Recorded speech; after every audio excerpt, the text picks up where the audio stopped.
ओम महागणेशाय नमः। गणपत उवाच एस्ट्रोलॉजी से मैं प्रोफेसर डॉक्टर ए के चौबे। मित्रों नमस्कार, आभार। मैं आपको देखिए आज बताऊं एक इम्पोर्टेंट विषय और निवेदन करूं कि जो मेरी चैनल पर पहली बार आए हैं वो कृपया करके सब्सक्राइब करें और बेल आइकन को प्रेस करें। देखिए अभी मैं क्या चर्चा कर रहा हूँ। देखिए ये साल 2025 हर साल भी ऐसा होता है। इसमें भी 4 ग्रहण थे, 2 चंद्र ग्रहण, 2 सूर्य ग्रहण। तो 2 ग्रहण पड़ चुके, अब बाकी एक चंद्र ग्रहण एक सूर्य ग्रहण बाकी है। तो अभी जो सितंबर 7 2025 को एक ग्रहण पड़ने वाला है जिसका चंद्र ग्रहण। तो ये चंद्र ग्रहण पड़ेगा। देखिए राहु इस समय कुंभ राशि में है, तो कुंभ राशि में पड़ेगा। चंद्रमा जब कुंभ राशि में आएंगे राहु से ग्रसित होंगे। और पूर्णमासी को ये देखिए जो क्वार के कनागा शुरू होते हैं और भादों के एंड होता है जब, तो ये 2 ग्रहण जो पड़ रहे हैं ना, एक 7 सितंबर को 21 सितंबर को। तो 7 सितंबर को देखिए पूर्णिमा है, पूर्णिमा का श्राद्ध भी है, स्टार्ट हो रहा है मतलब क्वार का महीना। और आधा महीना जब बीत जाएगा श्राद्ध पक्ष समाप्त होगा, अमावस्या को पड़ेगा सूर्य ग्रहण 21 सितंबर। तो मित्रों इस साल पितरों का पितर पक्ष जो होता है उसके प्रारंभ में और अंत में दोनों में ही ग्रहण पड़ रहे हैं। सूर्य ग्रहण पड़ रहा है अंत में अमावस्या को 21 सितंबर को, और चंद्र ग्रहण पड़ रहा है प्रारंभ में पूर्णमासी को, जिस दिन पूर्णमासी का श्राद्ध होता है 7 सितंबर। तो देखिए ये जो है शतभिषा नक्षत्र में पड़ेगा 7 सितंबर को, और आगे इसके बाद जो अगला पूर्व भाद्रपद नक्षत्र आ जाएगा 7 से 8 तक। तो 7 सितंबर को रात्रि के 9:58 से लेकर के 8 सितंबर के सुबह प्रारंभ में 1:26 तक रहेगा। तो 7 और 8 सितंबर में रात्रि में मतलब। और ये अभी देखिए ये पहला चंद्र ग्रहण है अभी इस साल का जो भारतवर्ष में भी दृश्य है, यानी यूरोप में दिखाई देगा, अफ्रीका में दिखाई देगा, ऑस्ट्रेलिया में दिखाई देगा, एशिया में दिखाई देगा। और पहले ग्रहण जैसे नहीं दिखाई देते इंडिया में जो है। तो ये इसका इफेक्ट रहेगा। सूतक भी 8-9 घंटे पहले लग जाते हैं, उसका भी असर रहेगा। तो आप लोगों को देखिए 7 सितंबर को जो चंद्र ग्रहण पड़ रहा है, देखिए ये कुछ राशियों के लिए शुभ होगा और कुछ राशियों के लिए अशुभ होगा। तो ये मैं बताऊं आपको, ये 7 सितंबर 2025 का पड़ने वाला ग्रहण भारतवर्ष में दिखाई देगा। और चंद्र ग्रहण देखिए हम देखते हैं 2-2 लाइन में हर राशियों पर कैसा असर पड़ रहा है। देखिए वैसे कुंभ राशि में राहु है तो कुंभ राशि में चंद्रमा आएंगे। तो अब देखिए किस राशि के लिए, देखिए मेष राशि के लिए बताता हूं मैं। मेष राशि के लिए देखिए निगेटिव रहेगा। मेष राशि के जातकों के लिए ग्रहण माध्यम है, शुभ भी हो सकता है और नेगेटिविटी भी आ सकती है। यानी खासकर कैरियर में आर्थिक मामलों में ध्यान रखना पड़ेगा आपको। देखिए कुंभ राशि जो है जहाँ ग्रहण पड़ रहा है कुंभ राशि में, वह राहु बैठे हुए हैं। और मेष राशि के लिए कुंभ राशि 11वें भाव में है, लाभ भाव में है। तो लाभ भाव में ग्रहण पड़ेगा तो थोड़ा लाभ का इफेक्ट, यानी थोड़ा धन पर इफेक्ट पड़ सकता है। और देखिए मैं समझता हूँ आपके कैरियर में इफेक्ट पड़ सकता है थोड़ा बहुत, और आर्थिक मामलों में इफेक्ट पड़ सकता है, नेगेटिविटी आ सकती है क्योंकि लाभ भाव में है। तो लाभ कम हो जाएगा, यानी धन की कमी हो जाएगी। तो मेष राशि वालों के लिए ये मैं समझता हूँ मंगल की राशि है, वैसे भी थोड़ा सा नेगेटिविटी आ रही है। और अगली राशि देखिए वृषभ। वृषभ राशि के जातकों को देखिए थोड़ा स्वास्थ्य में और व्यक्तिगत पर्सनल संबंधों में आपको केयरफुल रहना चाहिए, यानी वृषभ राशि के जातक स्वास्थ्य। क्यों वृषभ राशि के लिए देखिए नंबर 2 राशि आ गई, और वृषभ राशि के लिए कुंभ राशि जो है जब नंबर 2 राशि आती है तो कुंभ राशि 11 तो वृषभ राशि के लिए कुंभ राशि आ गई जॉब के क्षेत्र में, तो थोड़ा जॉब पे इफेक्ट पड़ सकता है। और यहाँ से सम्मुख चौथे भाव को देखेंगे तो चौथा भाव जो है वृषभ राशि के लिए, देखिए सुख साधनों का में थोड़ा सा असर, स्वास्थ्य पर असर, स्वास्थ्य और देखिए व्यक्तिगत पर्सनल भूमि भवन वाहन में खरीद फरोख्त में थोड़ा सा आपको थोड़ा सा हानि हो सकती है, तो उसमें सावधानी बरतें पर आप, क्योंकि राहु आपके को दुखी भ्रमित न कर दे, इसलिए वृषभ राशि वालों थोड़ा सा सावधानी हटी दुर्घटना घटी। और मिथुन राशि जो बुध की राशि के जातकों के लिए यह ग्रहण सामान्य रहेगा, नॉर्मल रहेगा, लेकिन कुछ जो है अनवांटेड घटना हो सकती है। मिथुन राशि के लिए देखिए ये भाग्य भाव में आ गए राहु, भाग्य को प्रभावित करेंगे, भाग्य पे ग्रहण लगेगा, यानी भाग्य आपका थोड़ा सा कम हो गया। और दृष्टि पड़ रही है तीसरे भाव पर, यानी पराक्रम भाव पर, तो थकान आपको थोड़ा पराक्रम कम, यानी आप मेहनत कम कर पाएंगे। और इसलिए मिथुन राशि वालों के लिए थोड़ा सा नेगेटिविटी तो है ही है, यानी ये देखिए ज्यादा नेगेटिविटी जो होगी वो मैं बता दूंगा आपको। एक तो मेष राशि को ज्यादा है, और आप देखिए चौथी राशि आई कर्क, तो कर्क राशि के जातकों को थोड़ा ज्यादा इफेक्ट पड़ेगा, मेंटल डिस्ट्रेस, तनाव रहेगा, मानसिक तनाव।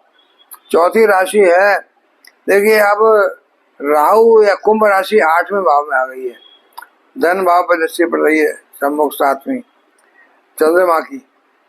तो अब देखिए चंद्रमा राहु से ग्रसित है और आपके धन भाव को देख रहा है, अष्टम में बैठा हुआ है चंद्रमा। तो मैं समझता हूँ कर्क राशि वालों के लिए मानसिक तनाव, भावनात्मक अस्थिरता, और देखिए आपका नेगेटिविटी, पर्सनालिटी पर, आपको सोच पर, आपको मेंटल डिस्ट्रेस, मानसिक परेशानी। तो कर्क राशि के लिए क्यों चंद्रमा का ही राशि है ये, और चंद्रमा इफेक्टेड है राहु से, और कुंभ राशि 8वें में है जहाँ चंद्रमा 8वें में बैठा हुआ है, तो ये कर्क राशि पर सबसे ज्यादा इफेक्ट पड़ेगा भाई। और इसके बाद आती है देखिए सिंह राशि, नंबर 5 राशि। तो सिंह राशि वालों के लिए देखिए अब ये राहु आगे सप्तम में, व्यापार में, दाम्पत्य जीवन में, तो सिंह राशि के लिए जातकों को देखिए यह ग्रहण सप्तम में है ना, अच्छा हो सकता है। चंद्रमा शरीर को देख रहा है, यानी, और देखिए दाम्पत्य जीवन में बैठा हुआ है, और पार्टनर्स का सहयोग व्यापार में, और सिंह राशि सूर्य की राशि है। तो मैं समझता हूं कि सिंह राशि के लिए और राशियों के मुकाबले बेहतर, अच्छा है।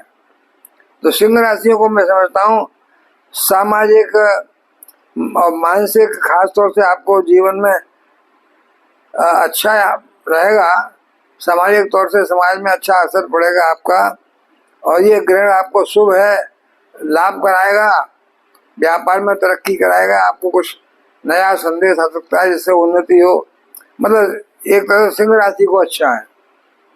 और कन्या राशि के लिए भाई 6ठे भाव में आ गए, तो कन्या राशि के जातकों को देखिए थोड़ा अपना स्वास्थ्य में, और 6ठे भाव में है तो अपने नौकरी में, काम में ध्यान दीजिएगा। और 6ठे भाव से 12वें भाव में दृष्टि पड़ रही है, विदेश यात्रा अगर इन दिनों कर रहे हो तो विदेश से भी ध्यान रखिएगा। तो कन्या राशि के जातकों को अपने स्वास्थ्य पर और अपने काम पर, नौकरी पर या व्यापार जो कुछ भी है, विशेष ध्यान देने की आवश्यकता है।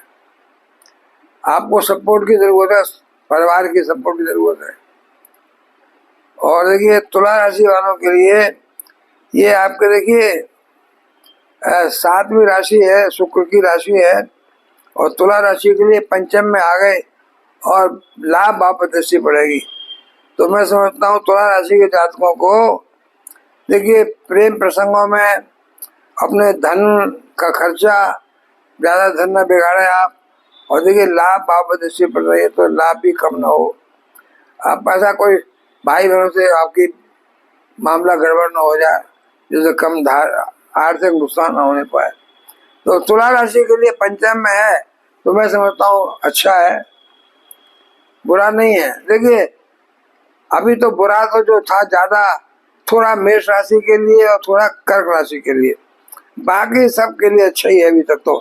और देखिए वृश्चिक राशि के जातकों के लिए ग्रहण बहुत शुभ है, क्योंकि वृश्चिक राशि के लिए चंद्रमा राहु चौथे भाव में आ गए भाई, और चौथे भाव से जो है 10वें भाव पे चंद्रमा की दृष्टि पड़ रही है। तो वृश्चिक राशि वालों ये ग्रहण शुभ है, आपके निजी जीवन में अच्छा फल देगा, तरक्की मिलेगी, नौकरी में तरक्की मिलेगी, समाज में पद प्रतिष्ठा मान सम्मान, सुख साधनों की वृद्धि, सुख। देखिए तो वृश्चिक राशि मंगल ही मंगल बनाइए, मंगल की राशि है। अब देखिए धनु राशि आ रही है जो, इसके लिए मैं पहले बता दूं तो धनु राशि के लिए ज्यादा अच्छा नहीं है। यानी 3 राशियां मेरे समझ में थी, मेष कर्क और धनु, जिनको थोड़ा सा नेगेटिविटी है। धनु राशि के जातकों के लिए आपके कैरियर में देखिए आपको ध्यान देना पड़ेगा, खास तौर से नमी राशि है और नमी राशि के लिए तीसरे भाव में चंद्रमा है, भाग्य भाव को देख रहे हैं। तो धनु राशि के लिए देखिए आपका जो लक्ष्य है, जो आप प्राप्त करना चाहते हैं, उसमें सफलता नहीं मिलेगी, मेहनत करनी पड़ेगी, आलस आएगा, मेहनत नहीं हो पाएगी।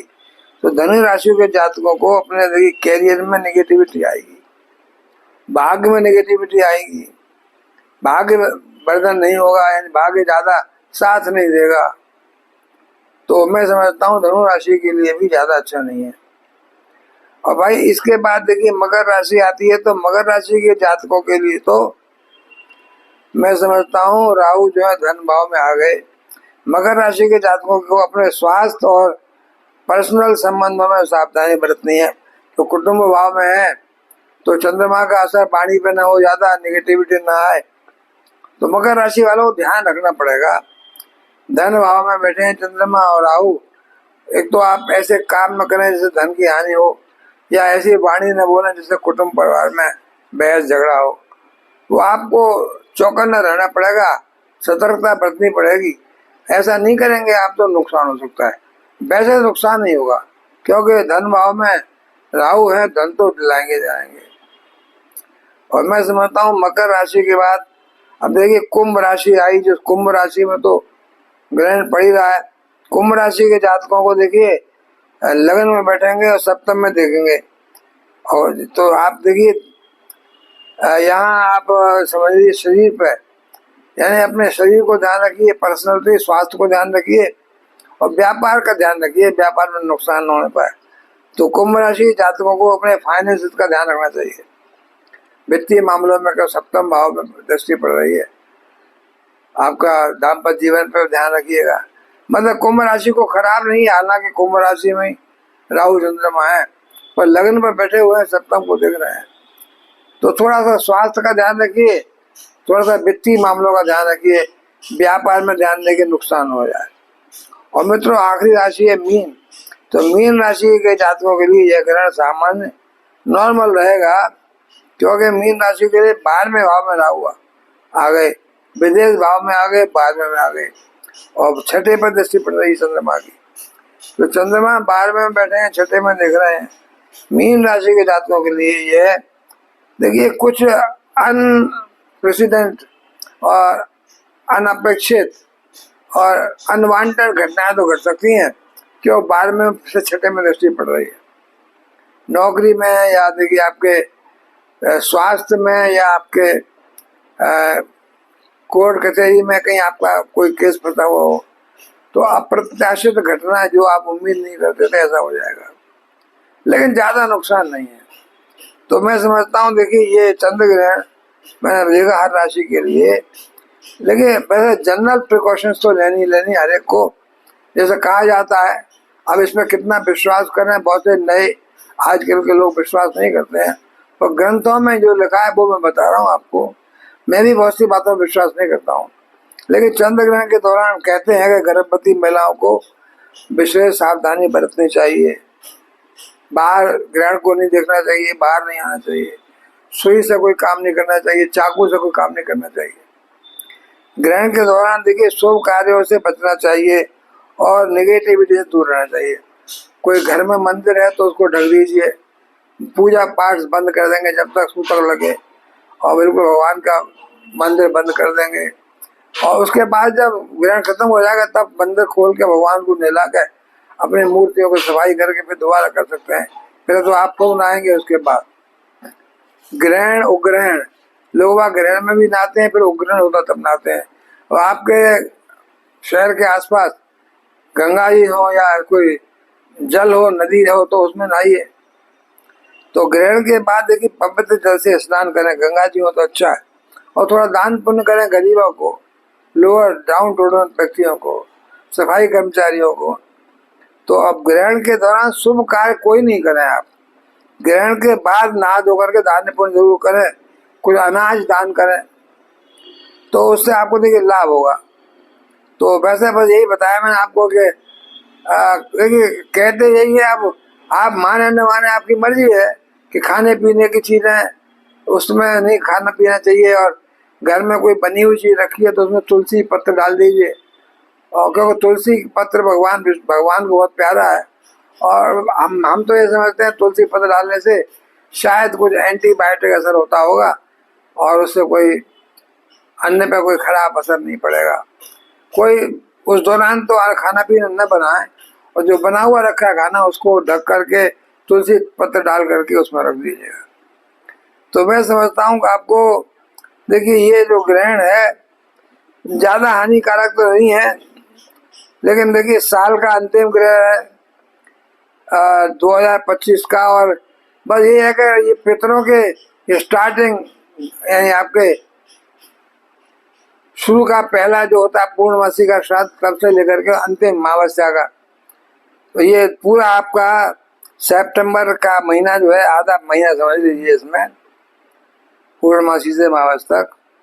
तो ये ग्रहण ल्यूनर चंद्रमा का ग्रहण जो है आपको ये अब दिखेगा हिंदुस्तान में, वरना आपने पिछला ग्रहण नहीं दिखा, उससे पहले भी नहीं दिखे। तो अब ये जो है ये ग्रहण दिखेगा। और देखिए शायद सूर्य ग्रहण, मैं बता दूं आपको, 21 तारीख को सूर्य ग्रहण पड़ेगा, वो नहीं दिखेगा। क्यों? रात्रि में पड़ेगा, 8, साढ़े 8, 9 बजे से शाम से लेकर के और आधी रात के बाद तक। तो वो जो है उधर दिखाई देगा वेस्टर्न कंट्रीज में, जहाँ के दिन होगा, हमारे यहाँ रात है, तो सूर्य ग्रहण नहीं दिखाई देगा, आंशिक होगा वो भी। देखिए ये चंद्र ग्रहण दिखाई देगा आपकी बार, पिछला नहीं दिखाई दिया था, पिछले से 2024 के भी नहीं दिखाई दिए थे 2 ग्रहण। तो अब आप देखिए ये ग्रहण दिखाई देगा। तो मैं समझता हूँ इसमें थोड़ा सा भाई आप कुछ ना करना, भगवान का नाम लेते रहे। भगवान सबसे आसान ओम हंग हंग हनुमते नमः का जाप करिए, और कुछ नहीं है तो देखिए ओम रांग राघवे नमः, ओम रांग राघवे नमः, और या ओम शिवाय नमो।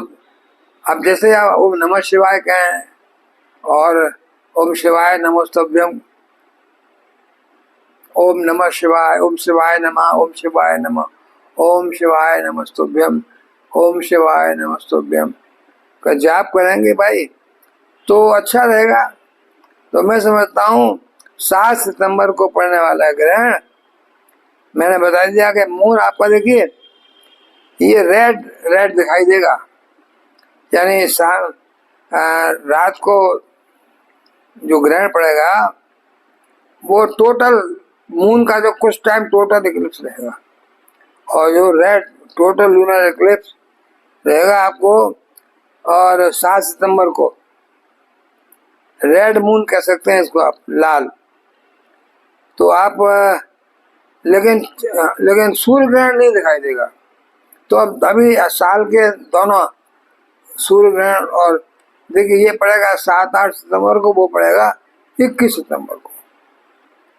तो अब ये देखिए वैसे भी अब पता नहीं कहावत है पुरानी, मैं तो नहीं समझता हूँ कि 1 पाक 2 ग्रहणा, जो दिखे भी इनमें यहाँ पर। अब तक तो 2 ग्रहण पड़े हैं 1 पाक में, लेकिन यह दिखाई नहीं दिए थे। पर 1 पाक 2 ग्रहणा, राजा मरे के सेना। तो या तो अब ये कहावत है पुरानी, हो सकता है पंडितों ने कही है कितनी सच बैठती है। इसका मतलब सितंबर में, मैं समझ रहा हूँ सितंबर का महीना अच्छा नहीं है ग्रहों के हिसाब से भी, और राजा मरे के सेना का मतलब युद्ध हो सकता है पाकिस्तान से, चाइना से या कहीं और हताहत लोग हो सकते हैं। या मतलब हमारे राजा तो अब होते नहीं यहाँ पर, तो अब भाई जो शासनाध्यक्ष वगैरह हैं, जो आपके निकटतम, ये कहना मुश्किल है, जहाँ जिनसे आपको ऊपर असर पड़ता हो, यानी आपके ऐसे ऐसे लोग जो आपके दोस्त मित्र बताओ। कोई कंट्री जैसे आप आस पड़ोसी, चाइना है, श्रीलंका है, बांग्लादेश है, रशिया है, यूक्रेन है, पाकिस्तान है, नेपाल है, अभी और हिंदुस्तान खुद है। तो इन आपस में देखिए, इनमें कहीं इन आपस में कोई युद्ध हो, सेना मरे या राजा मरे, या सेना का अच्छा कमांडर, वो भी राजा में ही आता है क्योंकि सेना का कमांडर। तो ये कहा जाता है कि ये आप देखिए कितना सच बैठता है। लेकिन ये लग रहा है कि जो आपके सितंबर कहते हैं ना, सितंबर महीने में, सितंबर में अच्छा टाइम नहीं है 2025 सितंबर में। उसका कारण ये भी है कि 7 सितंबर से 21 सितंबर जो पितर पक्ष है, उन दिनों 15 दिन के अंदर 2 ग्रहण पड़ रहे हैं। अब आपके हम सब लोगों के पितर कितना आशीर्वाद दें हम लोगों को, या कितने नाराज हैं हम लोगों से, ये पता चल जाएगा। पर मित्रों अब क्या करें भाई, आप देखिए, मैं बता रहा हूँ सबसे अच्छा आसान काम है कलयुग में नाम, कलयुग का नाम रामचरित मानस में लिखा हुआ, कलयुग केवल नाम आधारा। अब राम नाम या जो आपके इष्ट हो, जिसका भी आप चाहते हो, मैं किसी को जोड़ देता हूँ, जिसको आप मानते हो, कोई देवता हो, भगवान हो, जिसको आप लें उसका नाम, बगलामुखी माता हो, चाहे नगरकोट की माता हो, चाहे कोई जिसको आप मानते हो, और किसी को नहीं मानते हो तो प्रकृति को तो मानते हैं। जहाँ आप लोग पैदा हो रहे हैं, प्रकृति में जो पैदा हो रहा है उसे खा रहे हैं, प्रकृति का दिया हुआ गर्मी सर्दी सारे मौसम का उपयोग कर रहे हैं। तो आप कुछ नहीं मानेंगे, आप नास्तिक हैं तो प्रकृति को तो मानेंगे ना। प्रकृति जिसमें आप रह रहे हैं, नेचर, मदर कहते हैं नेचर, मदर नेचर, तो आप मदर नेचर को मानिए।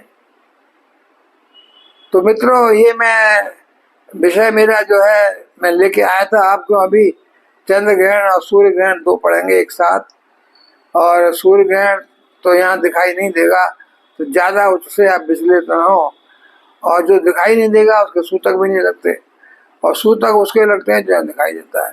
तो चंद्र ग्रहण के आप सूतक 8-9 घंटे पहले से लगा लीजिएगा। तो अब दोपहर से लगा लीजिएगा, दोपहर, अगर रात को देखिए 9 बजे से शुरू होता है, 9:30 बजे से, तो आप लगा लीजिए दोपहर 12 बजे से आप, तो उस समय से आप अपना दोबारा अपना 11 बजे लंच वंच करके रख दीजिए सब, और आराम से देखिए। जो प्रिकॉशन कहते हैं ये पाया गया है कि भाई जबरदस्ती आप उसमें प्रकृति में आप टांग क्यों अड़ा रहे हैं, आप ये टेस्ट क्यों कर रहे हैं कि मेरा क्या नुकसान होगा। मत करिए टेस्ट, अगर हो गया कुछ नुकसान तो फिर आपके घर के लोग कहेंगे देखिए हमने तो मना किया था, माना नहीं ना, भुगत अब। तो मैं समझता हूँ अब इन ग्रहण के दिनों में गर्भवती स्त्रियों के, या कुदरती हो सकता हो कि बच्चे पैदा होते हैं, कभी कुछ बच्चों में थोड़ा सा डिफेक्ट आ जाता है, तो अब डर तो है ही है, तो अपना क्यों ऐसा काम करें हम डिफेक्ट लाने वाला। तो मित्रों, ये जो पितर पक्ष जो आ रहा है आपका, खास तौर से ध्यान रखिए और ईश्वर भक्ति में रहिए भाई, और मैं समझता हूँ सब ठीक हो जाएगा। मैं विराम लूंगा मित्रों, नमस्कार।